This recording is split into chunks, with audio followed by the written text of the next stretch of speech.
Bisa-bisanya mesin dibiarin nyala gitu aja, AC-nya juga. Supirnya nggak tahu kemana.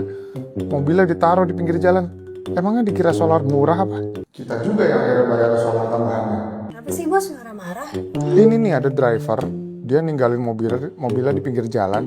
Ya ampun bos, itu mah gampang kan, semua fleet udah dipasangin GPS ID. Tinggal tag aja dari website GPS ID, semuanya kelihatan kok reportnya. Gimana caranya? Tinggal klik menu report center, terus pilih yang summary report. Dan semua report armada tersebut akan langsung kelihatan. Mulai dari rute yang dipilih, jarak tempuh, asumsi penggunaan BBM, durasi parkir, hingga waktu stop dengan kondisi mesin armada menyala. Nih bos, dari websitenya langsung ketahuan armada yang dibawa Pak Somad ketahuan berhenti dengan mesin nyala selama 47 menit.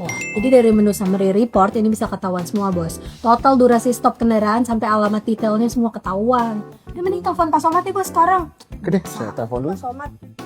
Nah itu tadi cerita bos Agus, pemilik bisnis armada logistik yang dicurangin sama supir sendiri. Jadi yakin masih mau percaya supir 100% dan running bisnis manual tanpa bantuan GPS ID?